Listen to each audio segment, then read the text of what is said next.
Okay ठीक है, कोई नहीं।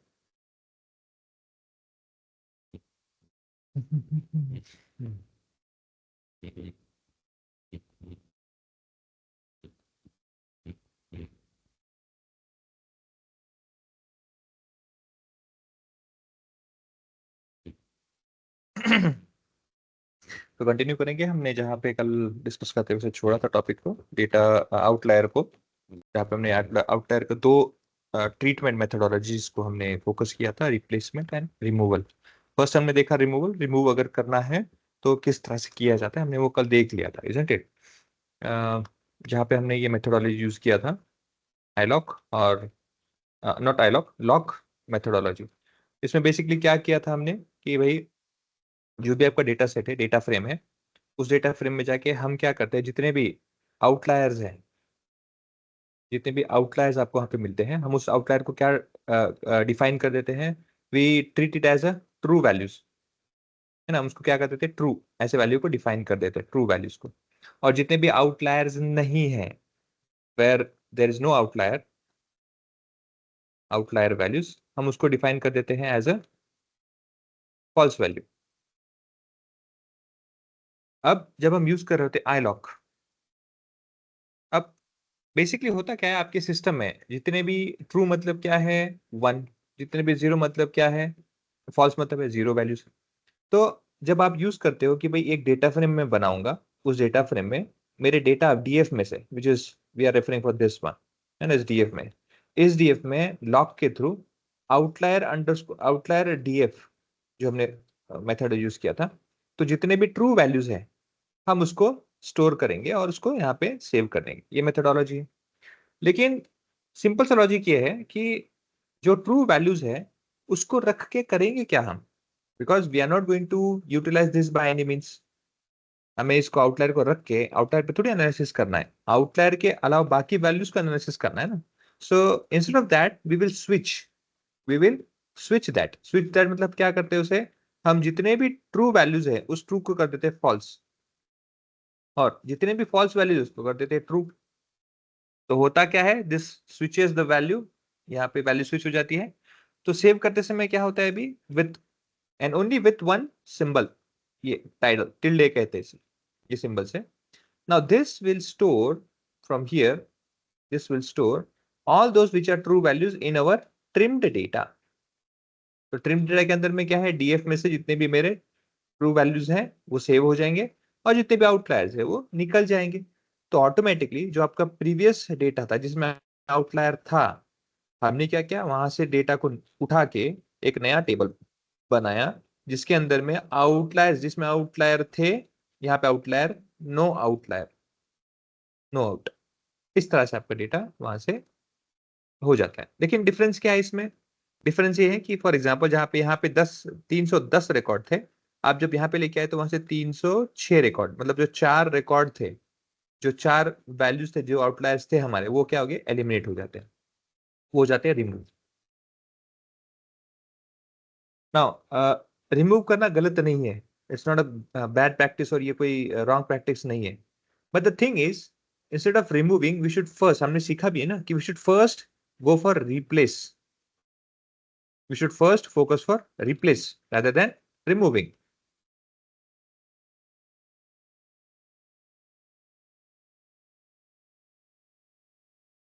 शिवम आपका कोई क्वेरी है, मैंने देखा नहीं। हाँ सर। हाँ सर, हाँ वो बोलिए। कॉमा का यूज, सर कॉमा का यूज क्या है वो नहीं समझा। ये कॉमा का, हाँ सर। ओके, देखो जैसे आपको याद होगा, हम जब कभी भी रेंज क्रिएट करते हैं ना, फंक्शन जब रेंज यूज करते हैं, तो रेंज में होता क्या है, आपको कोई भी एक इनिशियल वैल्यू देने के बाद, जैसे स्टार्ट अगर वैल्यू दिया नहीं तो आप क्या करते हो, कॉमा दे देते हो, कुछ देते नहीं हो, क्या करते हो, कॉमा दे देते हो, और नेक्स्ट जो भी आपका है 9 है, कोई भी वैल्यू वो डिफाइन कर देते हो। मतलब क्या होता है, बाय डिफॉल्ट वैल्यू जो है जीरो, बाय डिफॉल्ट वैल्यू वो लेके आगे बढ़ेगा ना। तो पहला स्टेप आप छोड़ देते हो without giving anything, but system itself understand कि भाई फर्स्ट जो है मुझे डिफॉल्ट वैल्यू लेना है, इसलिए तो यहाँ पे आपने क्या किया है, कॉमा इसलिए छोड़ा है कि इसका नेक्स्ट वैल्यू जो भी रहेगा डिफॉल्ट वैल्यू, वो एक्सेप्ट कर ले। ओके, क्लियर है। हाँ सर। हाँ, तो वही रीजन है, बाकी कुछ नहीं यहाँ पे। सो सेट दैट आपका यहाँ पे रिमूव हो जाता है, बट हमें क्या चाहिए, रिप्लेस चाहिए। तो रिप्लेस के लिए हम क्या करते हैं, प्रोसीजर यहाँ पे ये वाला रिप्लेस वाला, ये रिमूव को छोड़ के, बिकॉज अगेन रिमूव करना गलत नहीं है, इसमें सिर्फ डिफरेंशिएट इतना होता है कि अगर डेटा सेट छोटा है, when you have small data set, क्या हो रहा है स्वरांजलि, हाँ, जब हम स्मॉल डेटा सेट के बारे में बात करते हैं, small data set means refers a specific data set where your records are within 10,000, 10,000 के अंदर रिकॉर्ड्स होंगे, और कॉलम भी कुछ ज्यादा नहीं होते हैं, विद इन 10 to 15 कॉलम की, उतने ही कॉलम की उसकी कैपेसिटी होती है, तो उसको स्मॉल डेटा सेट कहा जाता है। 10 और 10 के अंदर ही वो वाइंड अप हो जाता है, तो उसको स्मॉल डेटा सेट कहते हैं।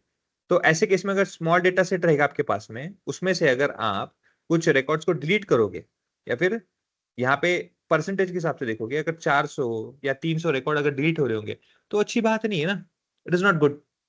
Even if 20% record is also eliminating, it is not, because of that record, when you are deleting those patterns, insights, information, because of one column having outlier only. So don't do that. In case of your having, when you are going through a small data set for analysis, make sure कि उसको replace का method use करना है। हाँ, बहुत बड़ा data set है, for example पकड़ लो 1 लाख डेटा सेट है, उसमें से 100, 200, 300 वो जा रहे हैं, तो कितना परसेंट हुआ, 2-3%, ठीक है, उतना छोड़, उसको कोई प्रॉब्लम, वहां पे आप रिमूव कर सकते हो। But when ever it is fluctuating, let's say 5% से या 10% के करीब अगर डेटा डिस्टर्ब हो रहा है, तो मेक श्योर कि उसको आप जितना हो सके उतना रिप्लेस वैल्यू पे फोकस करना है, अदर देन रिमूविंग। अब रिप्लेस वर्कआउट कैसे करते हैं, ओके। फॉर रिप्लेस हम क्या करते हैं, डीएफ डेटा फ्रेम, डीएफ में पांडास के हेल्प थ्रू ले जाते हैं, पांडास डेटा फ्रेम में जाके चेक कीजिए with NumPy, NumPy through, wherever you find DF salary column में anything which is upper limit से ज्यादा, डीएफ में जो सैलरी कॉलम है, उस सैलरी कॉलम में कोई भी वैल्यू अगर मेरे अपर लिमिट से ज्यादा है, तो क्या करेंगे हम उसे अब यहाँ पे ट्रू फॉल्स, नॉर्मली हमने कल क्या किया था, वी यूज्ड टू से हाँ उसको ट्रू कर दो, आप ये नहीं करते बैठेंगे हम, will not do true false, will simply what will do, will remove this and will update it with our upper limit. अगर अपर लिमिट से ज्यादा कहीं भी मिलता है, तो क्या करो, उसे अपर लिमिट में कन्वर्ट कर दो। जैसे 100 अगर आपकी वैल्यू अपर लिमिट है, इसके अबव आपको कोई वैल्यू मिल रही है, 101 है, 102 है, 103 है, 104 है, या कोई भी वैल्यू इसके अबव कोई भी वैल्यू रहेगी, तो अगर वो मिल रही है, तो आप क्या करोगे, considering this as an upper limit value, इसको हटाओ, इसको हटाओ, इसको हटाओ, इसको हटाओ, सबको कन्वर्ट कर दो 100 में, सबको मैं 100 में कन्वर्ट कर दूंगा, like this. That is what we will be applying over here, the methodology. Again, for lower case also same, not lower case, lower limit also will be the same. So फिर NP where DF में जाइए, data frame में salaries column को specifically focus कीजिए, जहां पे कोई भी वैल्यू लोअर लिमिट से अगर नीचे आती है, लेसर देन लोअर लिमिट, क्या करो, उसे लोअर लिमिट में कन्वर्ट कर दो। तो अगर लोअर लिमिट आपकी 10 है, और अगर 10 से कोई भी वैल्यू नीचे 9, 8, 7, 4 कोई भी वैल्यू आ रही होगी, ओके, तो उसको हम क्या करेंगे, will treat it like this, कि भाई हमको इस अपर लोअर लिमिट में कन्वर्ट करना है। So any value which is lower than this will be considered to 10, converted to 10, 10, 10, like this. तो लोअर लिमिट का भी वही रहेगा, डीएफ में जाइए, सैलरी कॉलम में जाइए, कोई भी वैल्यू लोअर लिमिट से नीचे आती है, तो उसको क्या कर दो, लोअर लिमिट में कन्वर्ट कर दो, simple, okay, like that. Anika काकाचा फोन आला होता, बोलूंगी, उतला इस तरह से, ओके। अच्छा, अब दूसरा क्वेश्चन ये होगा, ये तो ठीक है, चलो आपने बता दिया कि सर 10 के नीचे कोई वैल्यू, ओके, और इसके बीच में वैल्यू है ना, और अगर 100 के अबव कोई वैल्यू है तो, लेकिन इसके बीच में इस रेंज का क्या करें, इनका क्या ट्रीटमेंट करें, इसको कैसे करें, क्योंकि ये तो हमें एज इट इज लिखना है ना। तो ऐसे केस में क्या करना है, anything which is between this, उसको एज इट इज रखना है हमें। तो उस समय हम क्या लिख देते हैं, यहाँ पे मैं इसको एंटर कर देता हूँ, ऐसे एंटर कर देता हूँ। हाँ, तो उस समय क्या करना है, कुछ नहीं करना है, उस समय क्या करना है, डीएफ में से सैलरी कॉलम को एज इट इज ले लो। डीएफ सैलरी मतलब उस कॉलम में जो भी वैल्यू रहेगा वो एज इट इज आ जाएगा। सो आप देख सकते हैं, डीएफ सैलरीज कोई भी वैल्यू अपर लिमिट से ज्यादा है तो उसे कन्वर्ट कर दो अपर लिमिट में। डीएफ सैलरीज, कोई भी वैल्यू लोअर लिमिट से नीचे है उसे लोअर लिमिट में कन्वर्ट कर दो। बचा खुचा क्या है डीएफ सैलरी का, डीएफ सैलरी का वैसे ही वैसा रहने दो, simple, nothing other than that. इससे होगा क्या, अगर 310 रिकॉर्ड्स है और जब आप इसे ट्रांसफॉर्म करोगे फिर ये मेथड अप्लाई करोगे, ओके, क्योंकि हम क्या कर रहे हैं, डेटा फ्रेम में ही एक नया कॉलम बना रहे हैं डीएफ रिप्लेस करके, है ना, और उसके उसमें से हम क्या कर उसमें क्या कर रहे हैं, we are saving data frame DF में से सैलरी कॉलम को रेफर करके हम जो भी यहाँ पे चेंजेस होगा हम उसको सेव करेंगे इसमें। That is what we are doing. So 310 का क्या रहेगा, 310 ही रहेगा, यहाँ पे कोई रिडक्शन नहीं होगा, because we haven't removed, we have replaced, we have used replaced method. So for that, with this replaced virtue, everything which is within this code will be replaced rather than removed. इससे होता क्या है, आपका data set में जो भी value होता है, जो भी इंफॉर्मेशन होता है वो स्टोर रहता है, वो रिड्यूस या फिर निकलता नहीं है। Okay, like that. ये अच्छा, ये मैनुअल है। This method that we are discussing over here is a manual method, ये कर सकते हैं। ओके, नाउ मैं आपको लेके जाता हूं अभी जो हम फंक्शन के साथ वर्क करेंगे। When we have function to work with it, then why should we go for this manual method, isn't it? तो हम क्या करेंगे अभी, उसको एक्चुएट करते हैं। Let me first run down to the libraries, which is first time I am running over this. Okay, अब मैं डेटा सेट को कॉल कर लेता हूँ और आता हूँ नीचे, यहाँ पे remove replace this one, winsor आएगी।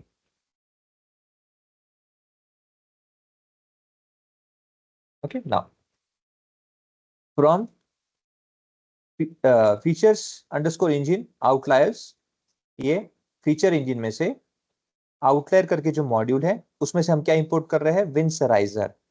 This Winsorizer is a function. ये फंक्शन क्या करता है, देखो, calling this Winsorizer over here we will use, इसके कुछ आर्गुमेंट्स है, पैरामीटर्स आपको डिफाइन करने। ओके, सो कैपिंग मेथड्स में दो मेथड है, तीन मेथड बेसिकली, आपको याद होगा। आईक्यूआर, आईक्यूआर क्या करता है, IQR takes value which is 1.5 times of IQR for calculating your upper limit and obviously lower limit also, है ना। Now beside that you have Gaussian and also percentile, यहाँ पे लिखा नहीं उसने, पर yes we have percentile, percentile करके ये दो ऑप्शन है, गॉसियन भी है और परसेंटाइल भी है। दोनों में डिफरेंस क्या है, if you will give the name over here as an Gaussian instead of IQR, you will have 3 IQR, 3 times of IQR. Your upper limit, lower limit will be followed by this calculation. If you are having IQR, you will have this implementation.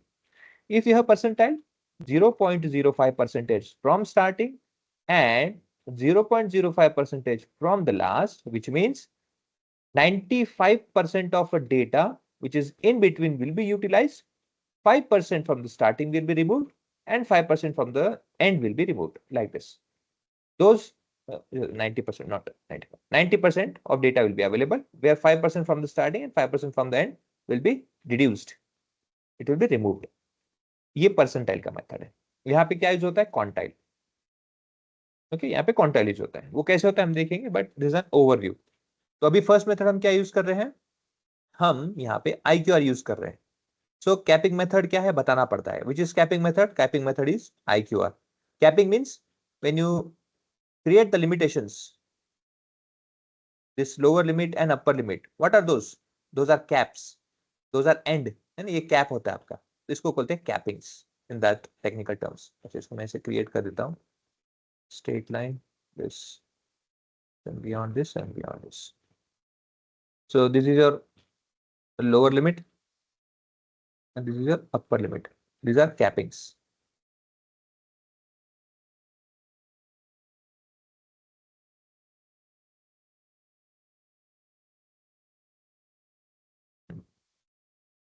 Tail, tail means this tail, left side tail which is this one, and right side tail which is this one, which is called whiskers, है ना, ये tail, these are tails। यहां से देखोगे तो ये whisker लगेगा, यहां से देखोगे तो ये whiskers है, but anyhow this is tail, end, tail means end। तो end में क्या करना है आपको, both side, end मतलब do I want to replace, because मैंने आपको जैसे कहा था ना, जैसे सैलरी कॉलम है, सैलरी कॉलम में आपको कभी भी लोअर लिमिट जो होता है वो कैलकुलेट करने की जरूरत ही नहीं है, लॉजिकली देखोगे इसका लोअर लिमिट कैलकुलेट करने की जरूरत है क्या? जरूरत ही नहीं है। तो ऐसे केस में आपको यहाँ पे both, do I have to implement this strategy to remove, to replace that value, I don't have to apply on this salary column because calculating lower limit doesn't make any sense. It will not make any sense.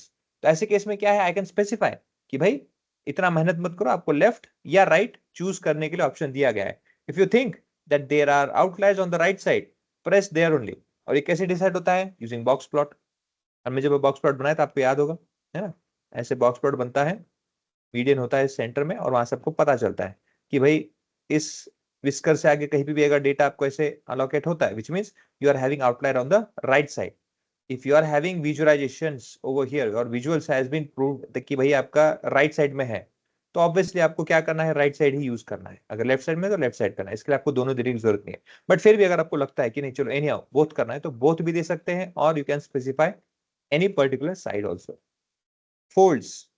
Folds over here, you can select from 1.5 to which is 3. जैसे मैंने आपको कहा था IQR है, by default उसका 1.4 होता है, define कर सकते हो. But if you want to change 2.1, 2 or 2.5, you can do that also. As I have already mentioned, a range from 1.5 to 3, any one of the value, including 1.5 and 3 can be chosen. तो यहाँ पे वो choose कर सकते हो.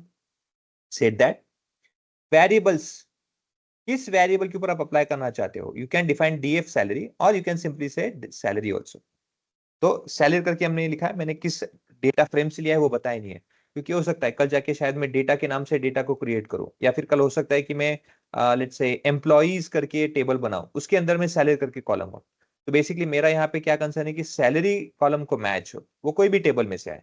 सो I have just given salary. Okay, like that. Variable name is salary. Now once we have this, अब आपको ये पता हो गया है कि हम इतना बड़ा ये जो लंबा चौड़ा काम कर रहे हैं over this all steps, why we are doing. Because मुझे पता है हर बार मुझे, अगर जैसे अभी यहाँ पे देखो डीएफएस करके हम वेरिएबल क्रिएट कर रहे हैं डेटा फ्रेम, उसके अंदर में क्या होने वाला है, विंसराइजर टेक्निक, ये पूरा का पूरा टेक्निक अप्लाई करना है. फिर क्या करेंगे हम, फिट एंड ट्रांसफॉर्म एक पर्टिकुलर डेटा सेट में करेंगे. तो बार बार अगर मुझे लिखना पड़ेगा, ये बार बार ये सब के सब मुझे लिखने पड़ेंगे स्टेप्स, तो बहुत इशू हो जाएगा, बहुत बड़ा हेक्टिक काम है बार बार रिपीट करना, है ना? तो ऐसे केस में क्या है, एक छोटे से वेरिएबल के अंदर स्टोर कर देते हैं, ताकि बस इसको कॉल करो अपना काम बन जाएगा. ये स्मार्ट तरीका है. तो डूइंग दैट हमने क्या किया, DF winsorizer IQR which is this we are calling. Automatically क्या होगा, जितने भी इसके अंदर में आपने डिफाइन कर रखे हैं, जितने भी मेथड्स है वो सब आपके एक्टिवेट हो जाएंगे. और क्या होगा, fit and transform where, data frame में जाइए, सैलरी कॉलम को रेफर कीजिए.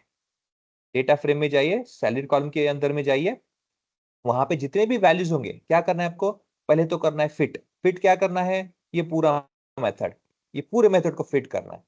ओके. सो जितने भी सैलरी करके कॉलम है उस कॉलम में जाके फिट करना है. अच्छा, फिट करने के बाद में क्या इसी को ट्रांसफॉर्म करना है? नहीं नहीं नहीं, इसको ट्रांसफॉर्म नहीं करना है, ये वैल्यू को रेफर करना है और एक नया कॉलम बनाना है. वो कॉलम का नाम क्या है आपका, यहाँ पे नाम तो नहीं बताया, लेकिन पूरा टेबल ही है, अलग डेटा फ्रेम बनेगा. उस डेटा फ्रेम, ये जो बनेगा ना डेटा फ्रेम में डीएफ करके सैलरी करके, उसमें सैलरी करके डीएफ सैलरी करके कॉलम बनेगा, उसमें आपको चेंजेस करना है. ये पूरा का पूरा ऐसा. तो जो भी चेंजेस होंगे रेफरेंस यहाँ से लेगा, लेकिन चेंजेस आपको इस नए वाले डेटा फ्रेम में मिल जाएगा. वो की है DF_S में मिल जाएगा. यहाँ पे एक ही कॉलम है तो एक ही कॉलम का रेफरेंस है. Okay, like that. और इसको रन कर लो. ये रेडी हो गया. अच्छा, मैंने ऊपर का नहीं किया ना, इसको रन कर लो लाइक दिस. होने के बाद में इसको रन कर लो. ये DFS रेडी हो गया. ये देखो डेटा रेडी हो गया आपका. तो थोड़ा जूम कर लेता हूँ. सैलरी का भी रेडी हो गया. अब इसको हम कंपेयर करते हैं कि भाई क्या चेंजेस हुआ एग्जैक्टली, है ना? वो भी देख लेते हैं, चलो साइड बाय साइड. इसको पहले छोटा, इसको पहले प्लेसमेंट पे ला देता हूँ ऐसे. अपना ओरिजिनल डेटा सेट ये है DF, जिसके अंदर में सैलरी है. सैलरी कॉलम दिस वन, ऐसे यहाँ पे रख देते हैं, छोटा कर देते हैं. इसको सैलरी कॉलम में क्या जाते हैं लाइक दिस, और करते हैं कंपेयर.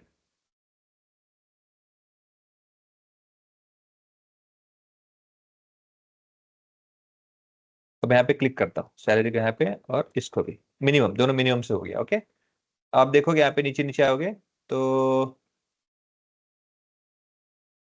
मैक्सिमम करता हूँ अपर साइड में ना अपना, अपर साइड, ये अपर साइड कर दिया मैंने. देखो अब अपर साइड में देखो, आपके पास में आपको पता चलेगा कि ये जो कॉलम है, ये जो अपना रिकॉर्ड है, दिस इज कंटेनिंग 93,992, ये आपका अपर लिमिट था, आपको याद होगा upper limit.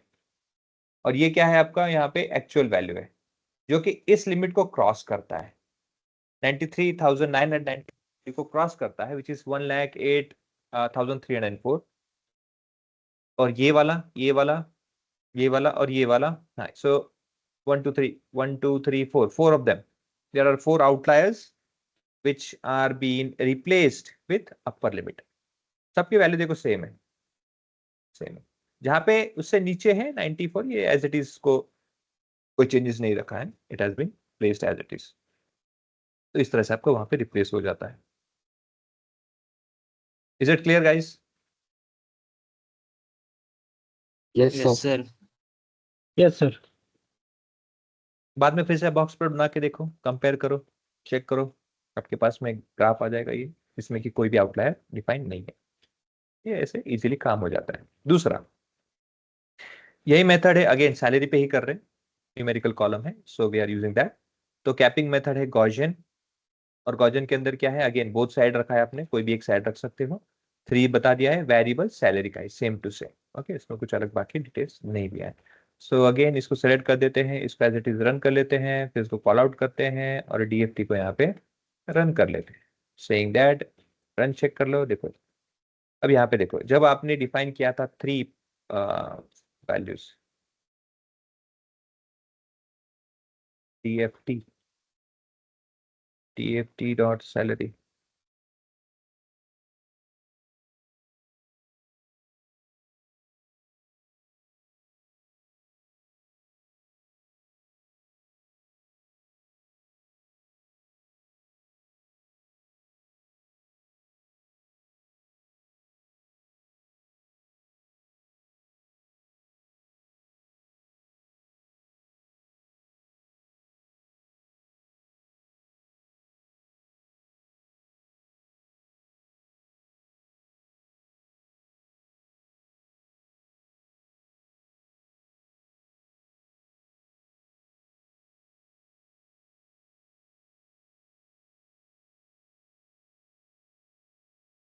like your boundaries for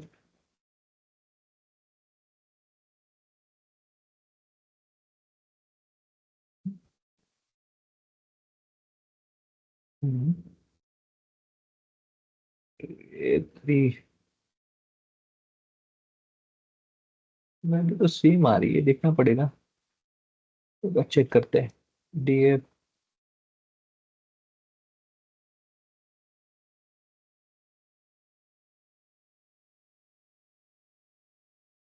यहाँ पर सिर्फ थोड़ा सा चेंज करके देखना चाहता हूँ मैं, nothing other than that. 3 salary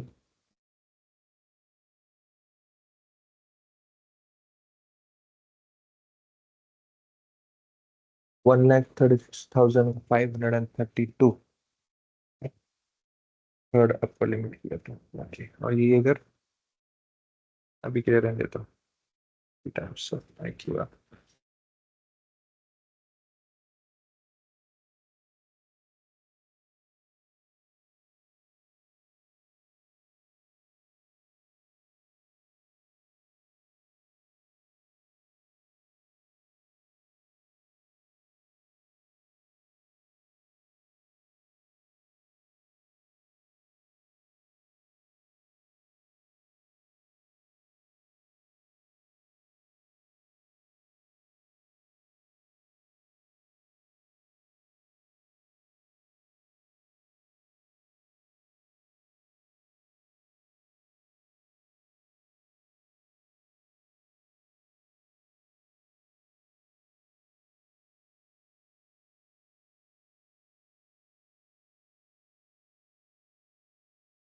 आना नहीं चाहिए, नहीं है, it is coming.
Right tail left tail ये कौन सा है? गॉसियन लिमिट्स ये यूज कर रहे हैं। IQ और कॉलिमिटी ये है। एंड देन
$99 कैसे हो गया? अच्छा 99 हाँ क्रिटिक कितना है? सैलरी कॉलम में मेरे ख्याल से सबसे ज्यादा अप्रैल तो 99 एक ही है। इज अबाउ 1,08,000 जो भी वैल्यू है। सो प्लॉट में कितना दिखता है? क्यों दिख रही है? क्या है? तो क्यों दिख रहा है? ऐसे कौन से दो वैल्यूज है? कौन से डीएफ सैलरी का है? DF salary column DF salary column में एक ही तो है ये जो वैल्यू है।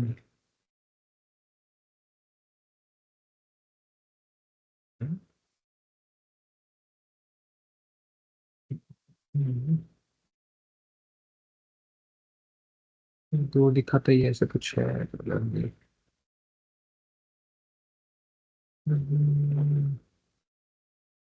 ठीक है।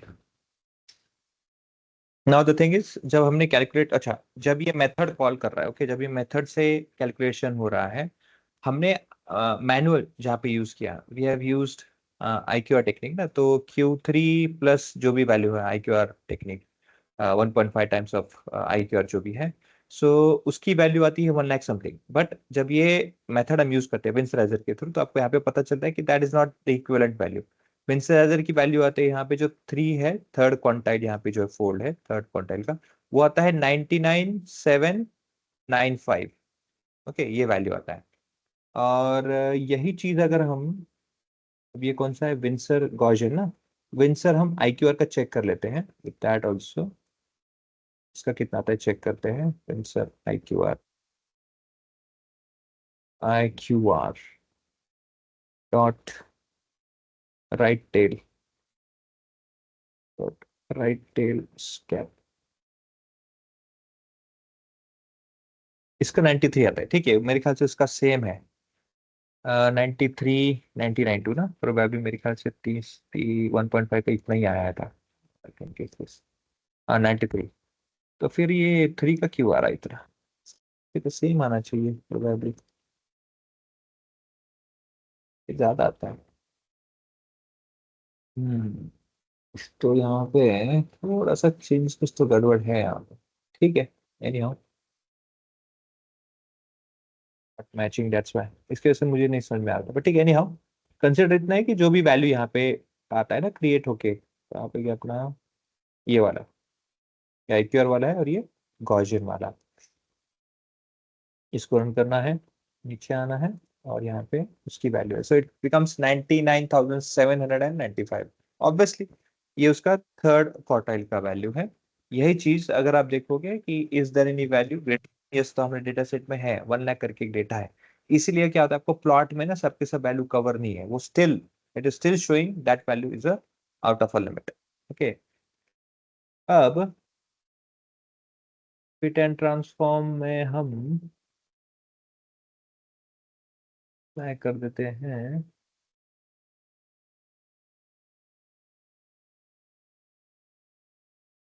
ये वैल्यू दिख रहा है।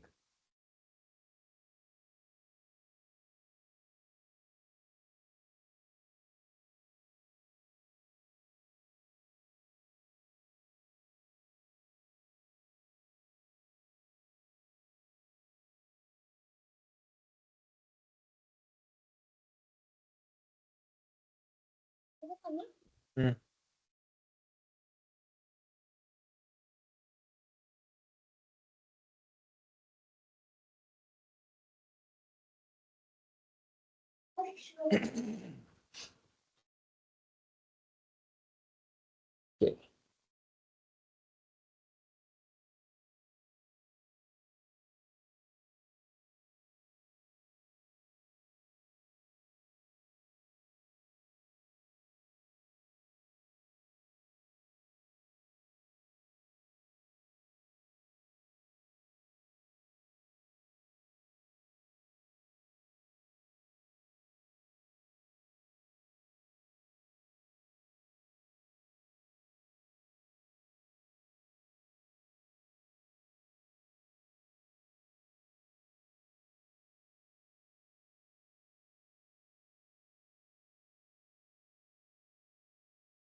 ओके, और उसके बाद में जो है वो है परसेंटाइल।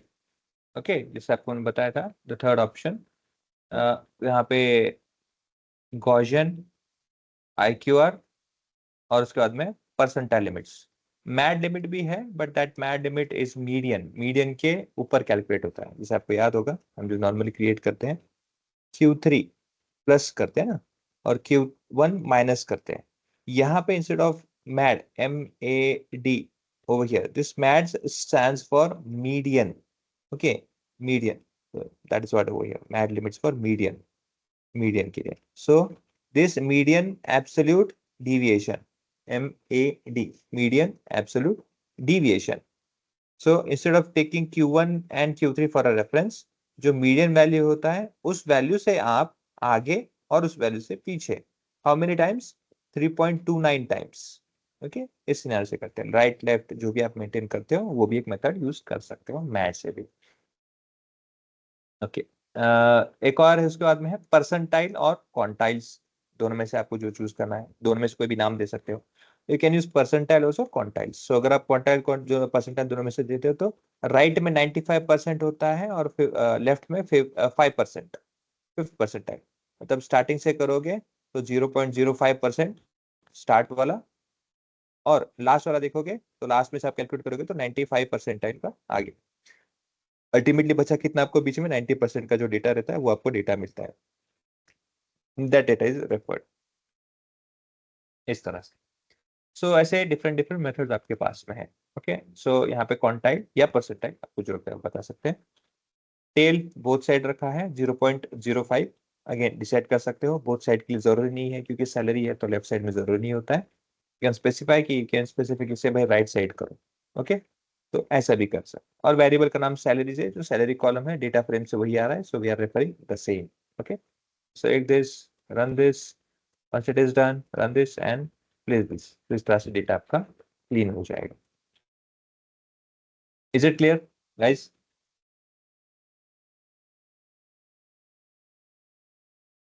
Yes, sir.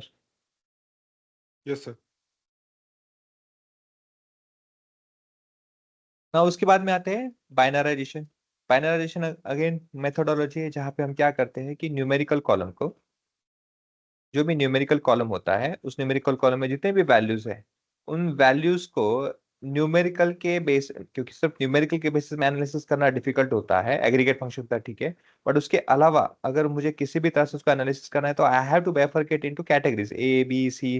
किसी भी तरह से ब्रेक करना होगा, high, low, moderate, extreme, low या लोएस्ट, वीक, जो कोई भी हो, मुझे उसकी तरह उसको इसे डाइवर्ट करना, इसे ब्रेक करना होता है, कैटेगरी में डिफाइन करना होता है। To do this categorization, we will use binarization. This methodology is called discretization, in which if you are dissecting it into two categories, it will be called as binarization. If you will be dissecting into multiple, it will be considered as a discretization. अब उसके लिए function कौन सा use करते हैं? Again we have function which is directly from pandas से ही लिया गया है, pd pandas cut function। Name of function is a cut function. From here we are activating this with these arguments. Okay, so function is derived from pandas itself, which is cut। Cut करने के बाद हम क्या कहते हैं? हाँ भाई, कौन सा डेटा सेट है? So we are defining data set, data में से सैलरीज करके column. Okay, in that bins, bins here is your groups. जिसने आपको कहा था अगर मुझे दो हिस्सों में डिवाइड करना है, उसके लॉजिक क्या लगाऊंगा मैं? ये मिनिमम वैल्यू है, इस मिनिमम वैल्यू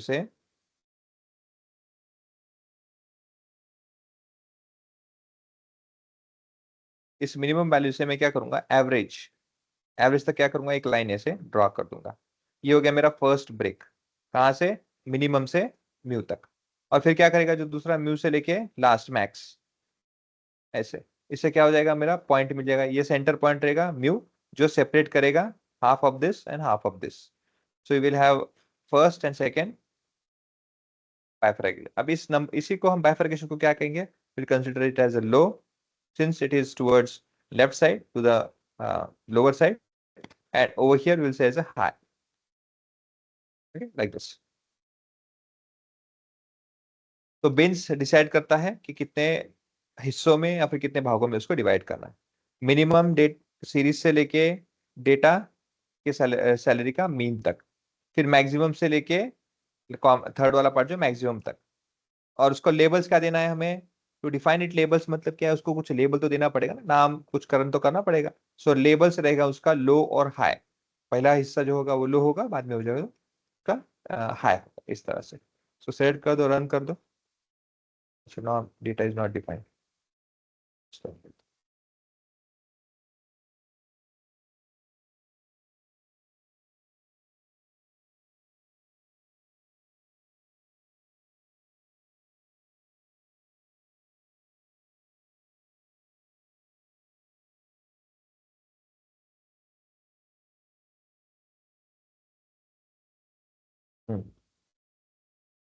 और जब हमारा डेटा क्रिएट हुआ था तो आपको एक ऑब्जर्वेशन करना है यहाँ पे। See, when our data frame was created with the name of data, you are having 310 records. How many records? 310 records.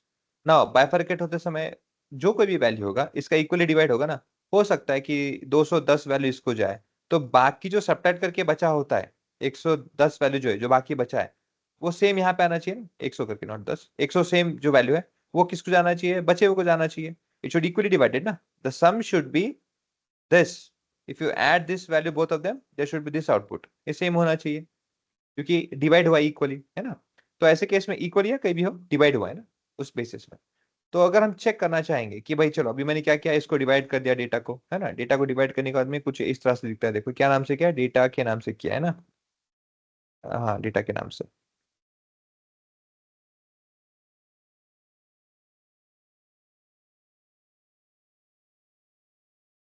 कितना है देखो ये 310, और ये हाँ, और फिर इसको मैं क्या करता हूँ यहाँ पे अभी ये अप्लाई करता हूँ उसी कॉलम को। इसमें न्यू सैलरीज करके कॉलम है एक, उसको हम डिवाइड कर रहे हैं। ओके, ऐसा राइट दिस वन। अब मैं आता हूँ यहाँ पे, देखो इसको करता हूँ डेटा डॉट सैलरीज कॉलम में, इसका मैं वैल्यू काउंट लेता हूँ। ओके, कितना होना चाहिए था, total 310, this should be 310, but when you add this you'll find that there is 6 plus 3 9, 6 plus 4 0, here 1 309, एक वैल्यू कम है, होना इतना चाहिए, but there is one value missing. ये प्रॉब्लम इस फंक्शन का, प्रॉब्लम क्या होता है इस फंक्शन, मतलब प्रॉब्लम क्या है, प्रॉब्लम इधर ही है, बट प्रॉब्लम ये है मिनिमम से जो एवरेज की तरफ डेटिल गया था, और उस एवरेज से जो मैक्सिमम की तरफ हम वैल्यू लिखे गए थे, ऐसे डिवाइड किया था हमने 1 और 2 में। तो जो मिनिमम वैल्यू है ना, मिनिमम वैल्यू कोई भी मिनिमम हो सकता है, 9 हो सकता है, 2 हो सकता है, 3 हो सकता है, 100 भी हो सकता है, जो भी मिनिमम वैल्यू स्टार्ट होती है उस मिनिमम वैल्यू को निगलेक्ट कर देता है, उस मिनिमम वैल्यू को निगलेक्ट कर देता है, उसके साथ होता क्या है, टोटल ऐसा आता है। सो हमको बताना पड़ता है फंक्शन को। हाँ विनाश बोलिए ना। हेलो हेलो हाँ बोलिए ना। सर, जे हे लो आणि हाय हे दोन्हीमध्ये डिवाइड केलं, हे कशाच्या बेसिसवर केलं? म्हणजे एकशे, समजा आता आपल्या कॉलममध्ये एक हाय सॅलरी आहे 1 lakhs आणि एक आहे 10,000, अशा मल्टिपल असू शकतात, पण हे कशाच्या बेसिसवर केले 166 आणि 143 हे मीनच्या, मोडच्या, आपण मीडियनच्या बिन्स, कशा? हा आपण बिन्स म्हणलं ना, तर बिन्स हां, काय करतं, जेवढा पण तुमचा डिवाइड डेटा सेट आहे त्याला तो बिन्स म्हणजे कॅटेगरीमध्ये डिवाइड हां. किंवा ग्रुप्स मध्ये डिवाइड करतो. तर हं. ग्रुप करताना कसं केलं आपण बघा, मिनिमम स्टार्ट करा आणि त्याला हं. मीन पर्यंत आणा, पहिला ग्रुप। ओके. सो हां. Minimum to mean, mean. ये हो गया आपका पहला ग्रुप। अब लास्ट वाला ग्रुप क्या है आपका, कहां से, मीन से मॅक्स, हा झाला दुसरा ग्रुप। त्यांना काय लेबल द्यायचं, लो आणि high. Okay. So bin here, this bin, it helps to create categorizations, okay, groups। Yes sir. हाँ, तो अब उसको काउंट करके देखते तो टोटल आना चाहिए 310, पर आता है यहाँ पे 309। This is because it neglects the minimum value. उसको यूज करने का, फिर उसको बोलने, उसको मतलब यूज करने के लिए, या फिर उसको ऐसा ना करने के लिए हम क्या करते हैं, थोड़ा सा आर्ग्यूमेंट पे एंटर एक चीज एक्स्ट्रा डाल देते हैं, और वो एक्स्ट्रा चीज है इंक्लूड लोएस्ट, ये वाला एक जो पहले नहीं था, बिन के बाद में डायरेक्ट लेबल था, उसके बीच में लिख देते हैं include lowest is equal to true, ये होता है फॉल्स बाय डिफॉल्ट, नहीं करता है वो। तो इसको करने के लिए हमें क्या करना पड़ेगा सर, बताना पड़ेगा भैया लोएस्ट को इंक्लूड करो आपके डेटा सेट में, और फिर उसे अप्लाई करो।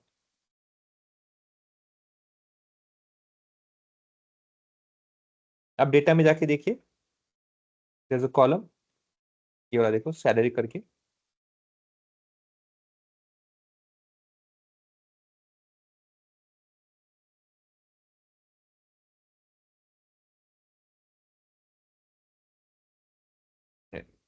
ठीक है, ये सैलरी था पहले वाला, और दूसरा एक और है यहाँ पे जो आपने क्रिएट किया यहाँ पे इस तरह से। ओके, सैलरी सैलरी, ये नया दोनों हमने कॉलम क्रिएट किया है। और आप देखोगे यहाँ पे पहले वाले इसमें देखोगे तो प्रोबेबली लो, देखो लास्ट वाला था ना ये एन एन, इसको निगलेक्ट करता है, और फिर जब हमने इसे प्रॉपर किया तो हाँ अभी उसको लोएस्ट वैल्यू जो है लो को कंसिडर कर लेता है, इट डजंट निग्लेक्ट इट। तो इस तरह से आपका वैल्यू यहाँ पे क्रिएट हो जाता है। ओके, अब क्वेश्चन ये होगा कि अगर मुझे मल्टीपल इसको करना है तो क्या करेंगे? कैटेगराइजेशन में ब्रेक में करना है तो कैसे करेंगे? तो वो भी कर सकते हैं, we have that also option, you can see over here. Bins को देते समय यहाँ पे क्या करो, मिनिमम, अगेन आपके पास अलग अलग मेथड है, परसेंटेज से भी कर सकते हो या फिर आपने यहाँ पे क्वांटाइल यूज किया है, तो मिनिमम से 25 क्वांटाइल तक जाइए। मतलब अगर आप देखोगे इसे तो मिनिमम से 1 2 3 4, मिनिमम वैल्यू से आप जाइए 25th परसेंटाइल, 25th। फिर वहां से कहाँ जाइए, वहां से जाइए 75, फिर वहां से कहाँ जाइए आप, वहां से आप जाइए 100। तो आप देखोगे यहाँ से यहाँ, यहाँ से यहाँ, यहाँ से यहाँ, ये तीन ही में और चौथा बाप 50 रहेगा ना अपना, माय बैड, 50 रहेगा आपका।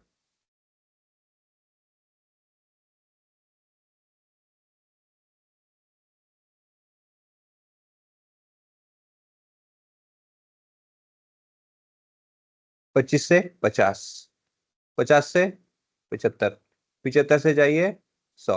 या तो इसको आप क्या कर लो, एवरेज पकड़ लो या मीडियन पकड़ लो या जो वैल्यू है वो भी लिख सकते हो। तो यहाँ पे हमने मीन बताया, तो 0 से 25, फिर 25 से म्यू, फिर म्यू से 75, और ऑब्वियसली लास्ट में जो बचा है वो मैक्सिमम वैल्यू है। ओके, सो इस तरह से 1 2 3 4 आपके 4 हिस्से हो जाते हैं उस पर्टिकुलर डेटा सेट के कंसिडरेशन में। और उसको क्या लेबल देना है, P1 P2 P3 P4 ऐसा दे दो, ठीक है, वैसा कर देते हैं। So if we close this one, एक नया कॉलम क्रिएट होगा, देखो उसका नाम होगा सैलरी मल्टी। इसको राइट करते हैं, डेटा के अंदर में इसको क्रिएट करना है। काउंट देख लेते हैं, क्या काउंट में कोई कम तो नहीं है ना? तो देख सकते हो कि 8 + 8 होता है 16, 16 + 14 होता है लाइक दिस। ये आ गया आपका 0, ये आ गया 1, ये आ गया 3, 30 यहाँ पे हो गया। और 30 हाँ 300, sorry 300, 9 + 5 14, then 8 + 8 16, which becomes 0 3, so I did this one, last में आता है 0, ऊपर आता है 3 यहाँ पे, 3 + 8 एंड ऑल दिस करके जाओगे तो आपको मिलता है यहाँ पे 31, और ये आपका आंसर है, जो हमें आंसर चाहिए था वो 310। आप टोटल करोगे इन सबका वैल्यू का तो आपको पता चलेगा कि there is no missing in this, because what we have said we have already defined it over here. देखो, include lowest is equal to true, और उसको हमने 4 हिस्सों में डिवाइड कर दिया है। इस तरह से आप कैटेगराइज कर सकते हैं। Is it clear? Yes sir. Yes sir. कोई क्वेरी?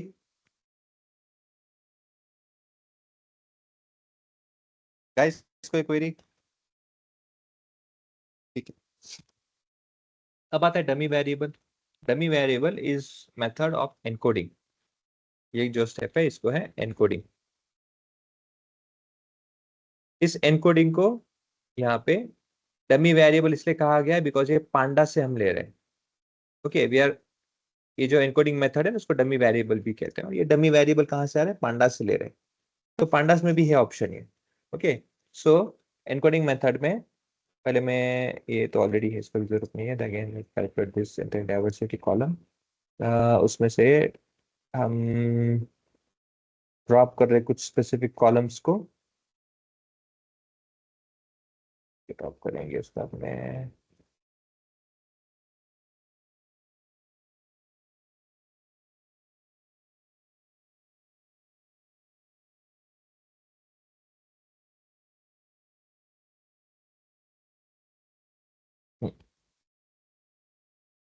ओके, अब यहाँ पे क्या करें, देखो हम pd pandas get underscore dummies, this get underscore dummy is exactly equivalent to one hot encoding। आपको याद होगा one hot encoding, exactly equivalent to one hot encoding method, where if you are specifying some let's say if you are specifying particular column or data set, whichever column containing a categorical data will convert into numerical data, isn't it? तो आप देख सकते हो कि जब आपने data first time बुलाया था, अब ये तो डीएफ न्यू वाला है ना जिसमें आपने अप्लाई किया है, उसके पहले आपने डीएफ कॉल आउट किया था, तो दोनों में डिफरेंस देखो, डिफरेंस क्या मिलेगा आपको, you will see that, you will see over here, थोड़ा सा अंदाज करता हूं मैं। See, when we first called data, it was having 310 and 10 records. 310 records and column 10 columns. अब मैंने df हमने यूज किया, क्या नाम से यूज किया हमने यहाँ पे, df new 1 अप्लाई किया है क्या हमने, लेट मी सी क्या मैंने रन किया है क्या ये कोड,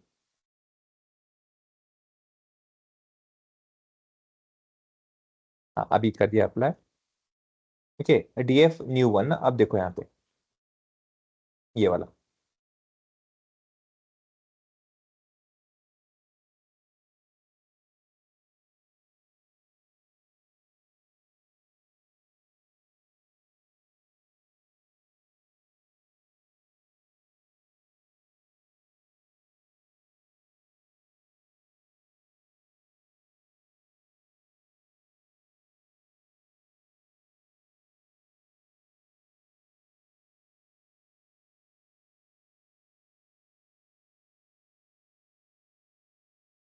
df x1 में कितना है, दो ही कॉलम है, हाँ।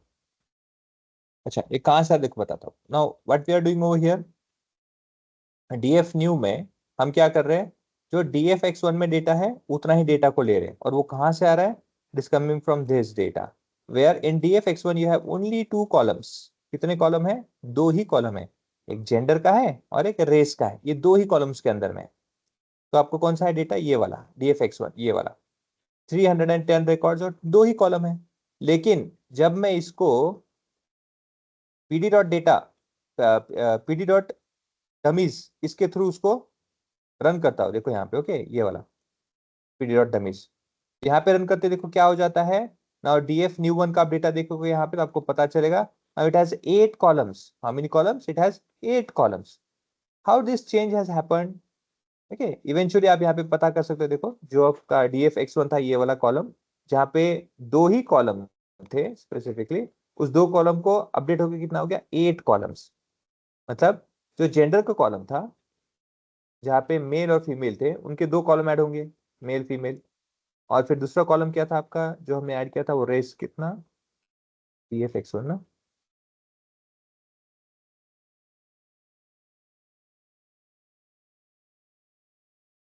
ये वाला कॉलम रेस वाला। तो इस रेस कॉलम में कितने आपके एक वैल्यूज हैं। ओके, तो आप देख सकते हैं कि अमेरिकन करके एक है, ए एशियन करके है दो, ये ब्लैक, मैं लिख लेता हूं आपको बताने के लिए,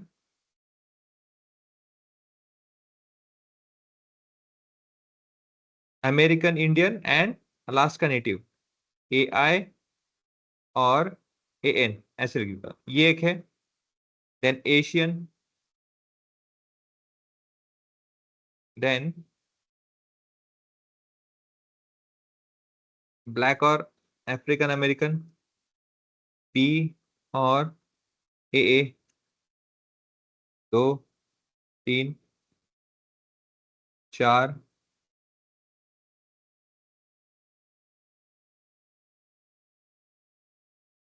चार यहाँ पे है,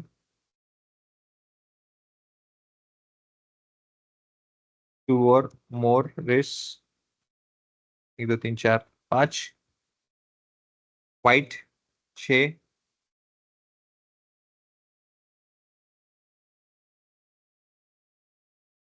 इतने ही रखता। हम्म, तो कितने आपके यहाँ पे रेसेस है, 1 2 3 4 5 6, there are 6 race, and gender में कितने कॉलम थे आपके, मेल और फीमेल, कितने हो गए टोटल, वी हैव 8। तो जहां पे 2 कॉलम होना चाहिए था वहां पे कितने हो गए आपके, 8 कॉलम हो चुके। This is one hot encoding same as it is. Okay, तो पीडी डॉट डमीज के थ्रू आप वो सेम वैल्यू यहाँ पे चेक कर सकते हैं। Is it clear guys? Yes sir. अभी दिखता कैसे देखो, if you apply this pd dot get dummies from dfx1, और ये दिखता कैसे है, if you see in df in a1, यहाँ पे देखो इट सीम्स लाइक दिस, ये देखो 10001110, ये क्या है, जितने भी अवेलेबिलिटी है सही है तो जीरो, नहीं तो यहाँ पे। अब ये कैसे डिसाइड होता है देखो, मैं आपको बताता हूँ, you can see over here at the top of a column, see sex में से फीमेल। अच्छा, ये एफ क्यू एम पहले क्यों, अल्फाबेटिकल ऑर्डर में एफ पहले आता है, एम बाद में आता है, तो पहले एफ का कॉलम बनता है और बाद में एम का बनता है अल्फाबेटिकल ऑर्डर में। वैसे ही देखोगे आप, if I have to increase this, let me increase the width, यहाँ पे मैं ऐसे करता हूँ थोड़ा उसको ओपन होने के लिए, ऐसे, yes. तो यहाँ पे देख सकते हो रेस, रेस तो कॉमन है ना, लेकिन ए एस ए एम और ए एस में पहले कौन आता है, एम पहले आता है, एस बाद में आता है, याद होगा आपको। If I have to look in dictionary, अगर दो वर्ड है, लेट्स से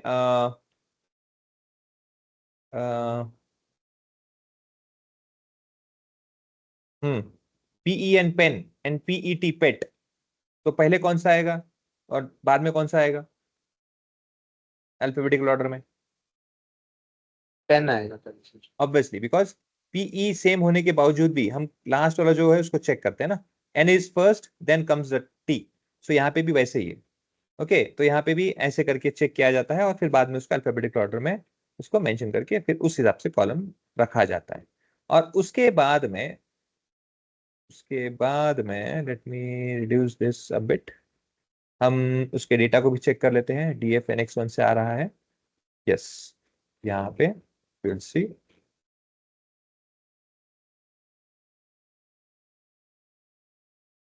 the first record over here you can see there is female. अब ये ट्रू है ना तो ये वन होगा, यस, ये मेल नहीं है तो ये फॉल्स रहेगा, which is zero. Second male है तो ये जीरो रहेगा और ये आपका सही रहेगा। लाइकवाइज फर्स्ट कौन सा है आपका, ब्लैक अमेरिकन, अच्छा ब्लैक अमेरिकन ये कॉलम है क्या, नहीं है, ये है क्या, नहीं है, ये है क्या, हाँ ये वाला है। So wherever this value matches with the column, that your true answer, otherwise it will be left out as it is zero only. True and false के बेसिस में आपको वहां पे डिटेल्स आता है।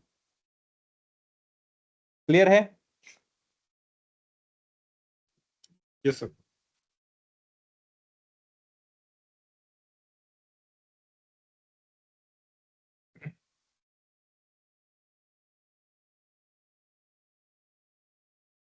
ठीक है, ये डी एफ न्यू है।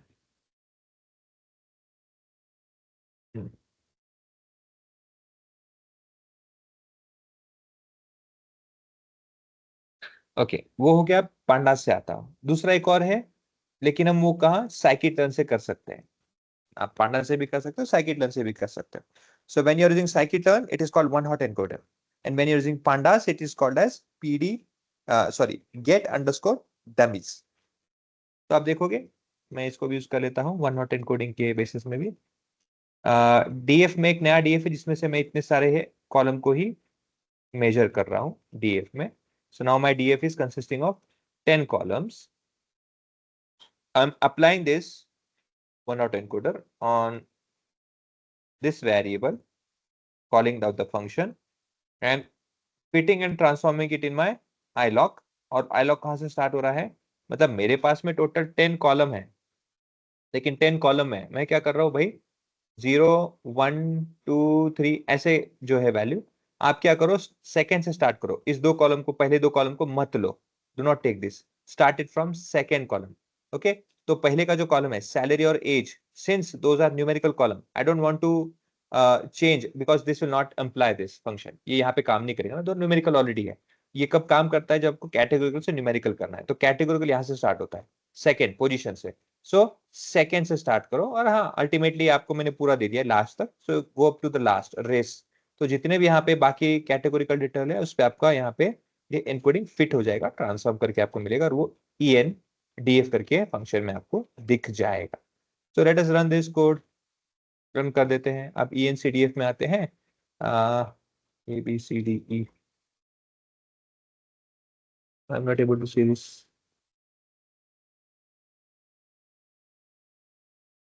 हाँ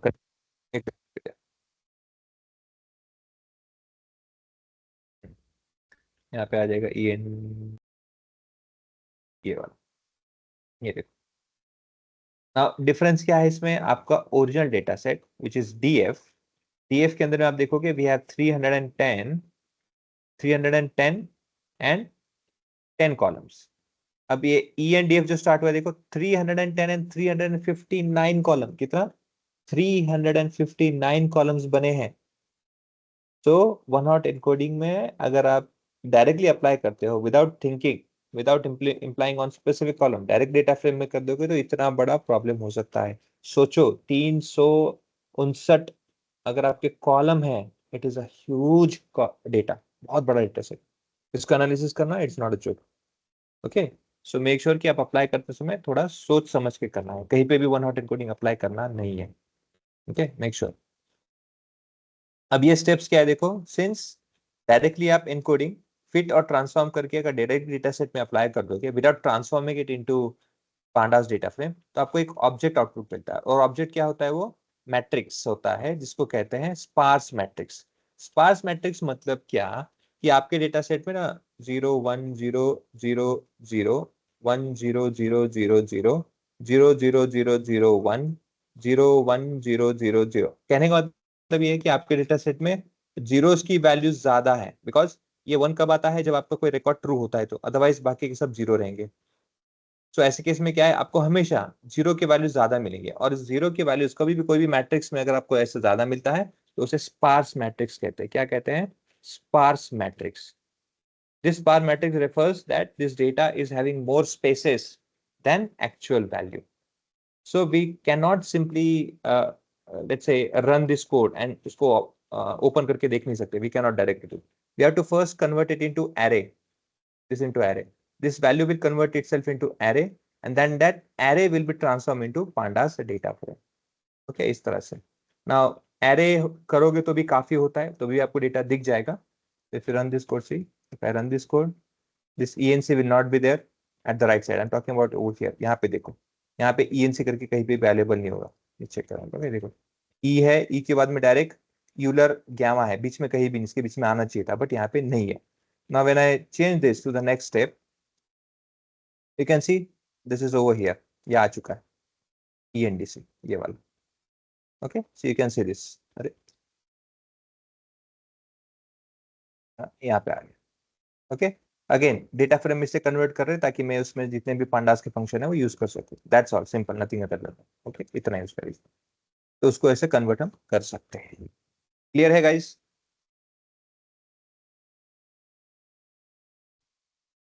यस सर। वैसे लेबल इनकोडर है, फ्रॉम sklearn से ही हम लेबल इनकोडर यूज करते हैं। Will use this label encoder, वहीं पे यूज करना है, उसी कॉलम यूज करना है जहाँ पे नेचुरल ऑर्डर हो। ओके, नेचुरली जहाँ पे जैसे कंपनी का पोजीशन है, कंपनी के रोल रिस्पॉन्सिबिलिटीज होते हैं, रोल बेस्ड रिस्पॉन्सिबिलिटीज, तो वहाँ पे यूज कर सकते हो। ऐसे हमारे डेटा सेट में एक ऐसा कॉलम है, आप देखोगे डीएफ में, so will see that there is this married, unmarried, ये position. Okay, accountant, administrative, we have this over here, area sales manager वगैरह यहाँ पे है वो। तो ऐसे केस में क्या है, we can arrange this data and we can specific, जैसे BI डेवलपर है, BI डायरेक्टर है, ऐसे करके तो हम उसको स्पेसिफिक वैल्यूज को अरेंज करके दे सकते हैं। टू डू दैट हम क्या करेंगे, पहले डेटा को हम सेपरेट पहले कॉल आउट कर लेते हैं उस लेबल एनकोडर फंक्शन को, और फिर उसको सेव कर लेते थे एक छोटे से वेरिएबल में, और बोल देते कि हाँ भाई डेटा फ्रेम में आई लॉग 0 से लेके स्टार्ट से लेके एंड तक का रिकॉर्ड पूरा, और 9th वाला कॉलम, लास्ट वाला कॉलम पे ही आप अप्लाई करो। तो यहाँ पे क्या किया, रेस करके कॉलम में उसी पे अप्लाई किया हमने से, और उसका शेप देख लो। ओके, 310 एंड 9 कॉलम्स, 0 से लेके 9th कॉलम तक। देन हम उस पर अप्लाई करते हैं यहाँ पे, दिस, ये आपका कॉलम है एक्स, दिस वन।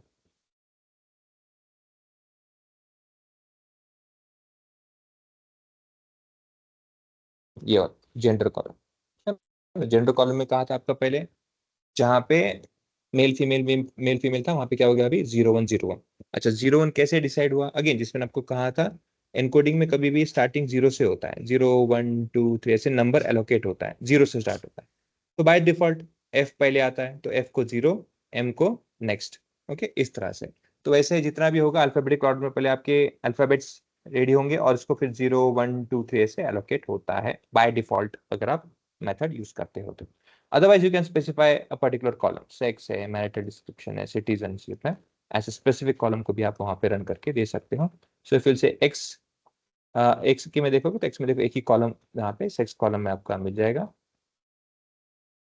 यहाँ पे x label, yes sex label क्योंकि कॉलम है, ये वाला लास्ट में ये ऐसे क्रिएट हो जाएगा।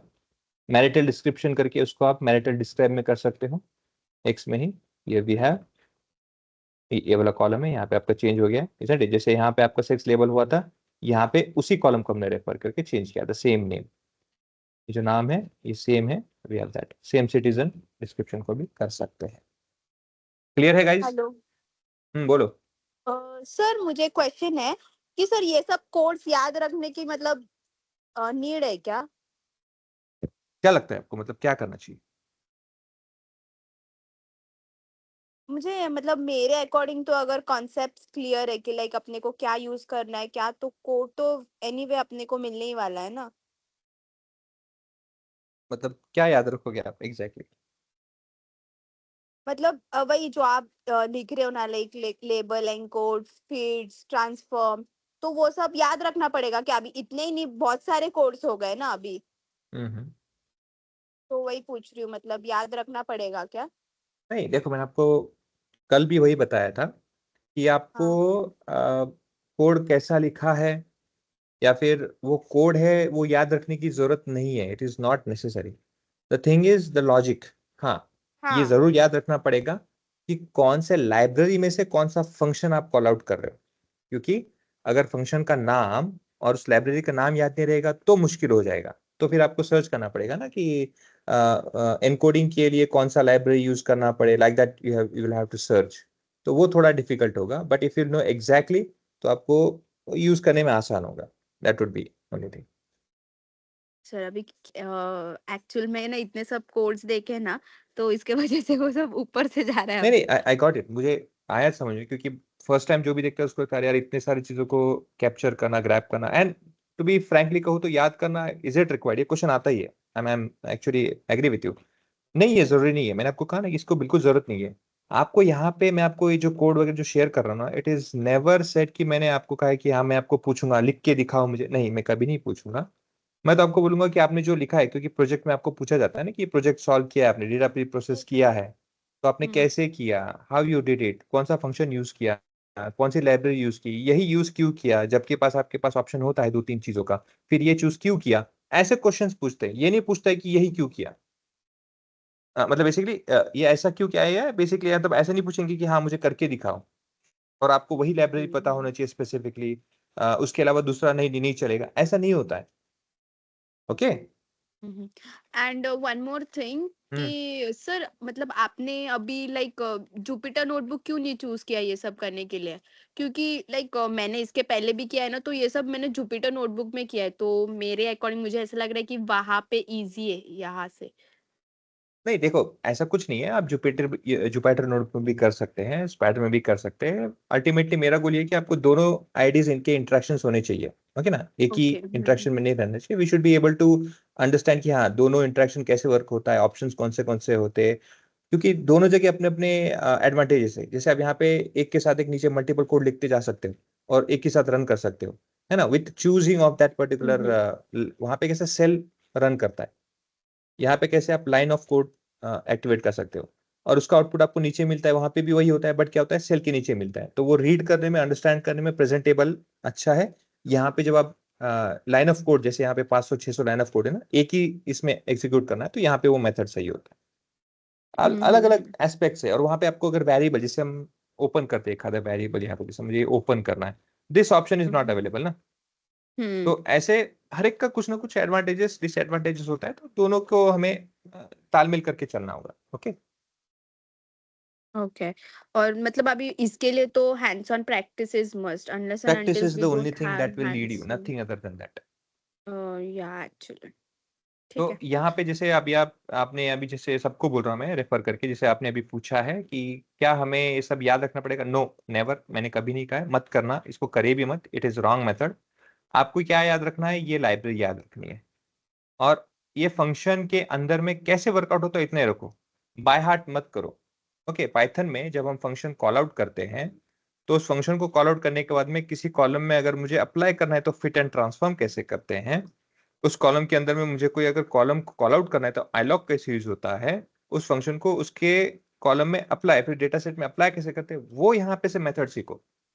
Do not by heart any of a function, do not. Clear है? यस, जब थैंक यू। पांडास, यस, जब पांडास में से फाइल हमें एक्सट्रैक्ट करना होगा तो क्या लिखना पड़ता है, पीडी लिखना पड़ता है। क्या पीडी लिखना ही पड़ेगा कि नॉट रिक्वायर्ड? आप पीडी मत लिखो, पांडास लिखो, तभी वर्क करेगा। सो पीडी क्यों लिखा है, ये रीड सीएसवी क्यों लिखा है, because my data is CSV file. Why I'm writing this CSV over here? Because you can see this read CSV will only read CSV format files. Since my file is of that format, it is very logical to use that function.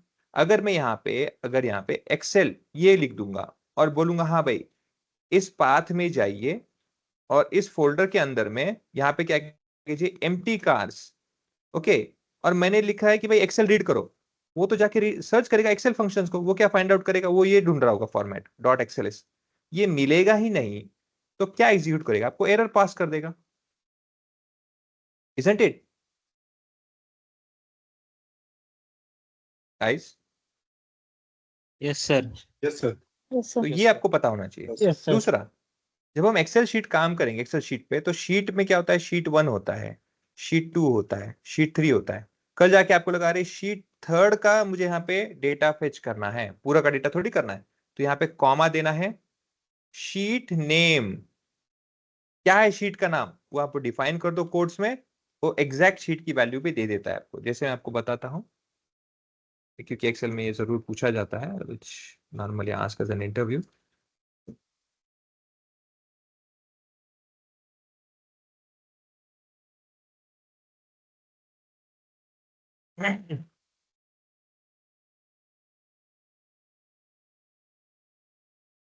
Sheet name okay, sheet name आपको देना है, आप specific sheet number, sheet number 1, sheet number 2 या sheet number 3 है, उस sheet का भी data आप एक्सट्रैक्ट डायरेक्टली कर सकते हो।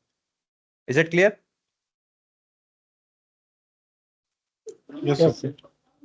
Okay, yes sir.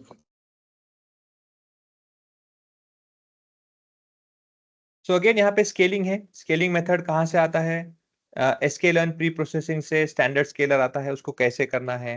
Okay, alternatively min max scalar है, सेम मेथोडोलॉजी है, कोई अलग से नहीं है, बस डेटा फ्रेम चेंज होता है, methodology same same same same नीचे आती है, उसमें कोई अलग नहीं है। नॉर्मलाइजेशन के लिए क्या करते हैं, वी डू नॉर्मलाइजेशन, कैसे करते हैं, स्टैट्स प्रोबेबिलिटी जो लाइब्रेरी उसमें से अप्लाई करते हैं, same things are there is nothing which is let's say कि बहुत बड़ा अब ये पता नहीं चलेगा। Okay, you just only need to understand that whenever a code is written, जब कभी कोड लिखा जाता है तो ये क्या लिखा गया है, this is your variable,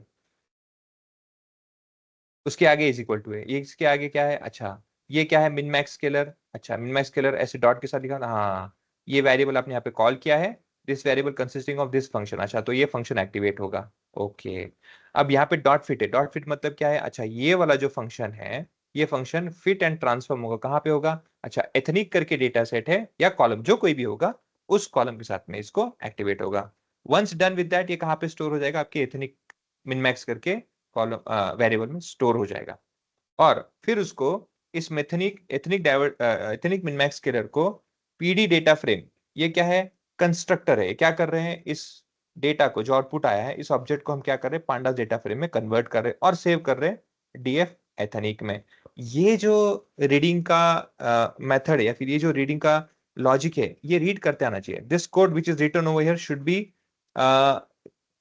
able to read by you, that is only logic. Is it clear guys?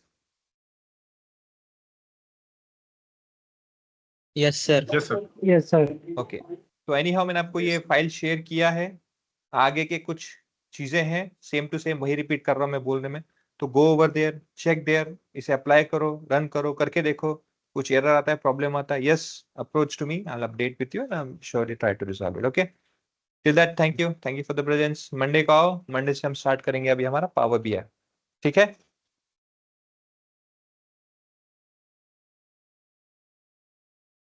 Okay guys, thank you, good night. Thank you, sir. Thank you sir. Thank you sir. Okay, good night.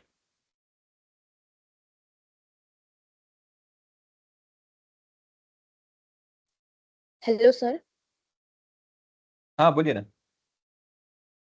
ती मंडेची recording कधी भेटेल? मंडी जी. एक recording missing आहे ना, ती ते कधीपर्यंत update होईल? 19 तारखेची रेकॉर्डिंग मिसिंग आहे ते म्हणतायत सर. ते जे अच्छा, काहीतरी अच्छा. प्रॉब्लेम आला होता ना ते. 19 तारखेला मंडेला. ओके. इट्स सिक्वल मध्ये पुश करायचा डेटाचा ना. हम्म. ठीक आहे, मी चेक करतो ते अवेलेबल असेल नसेल तर मग मी रेकॉर्ड करून त्याच्यामध्ये ऍड करून देतो. ठीक आहे, ते ठीक आहे करतो, चालेल. अपडेट हो. करतो ते. हो. आपल्या ग्रुपमध्ये टाकून देईन वाटल्यास मी, नाही तर मग बघतो जर मला भेटलं लॉग इन तर त्यात टाकून देईन. ओके. हा काही दुसरा वे असेल ना, तर फक्त अपडेट करून द्याल तेवढं. कोणता? म्हणजे ते अपडेट करण्यासाठी काही दुसरा वे असेल ना, तर ते फक्त अपडेट करून द्याल तेवढी रेकॉर्डिंग. हा चालेल ना, मी तसं ग्रुपवर मग अपडेट करतो. चालेल. ठीक. Okay, thank you.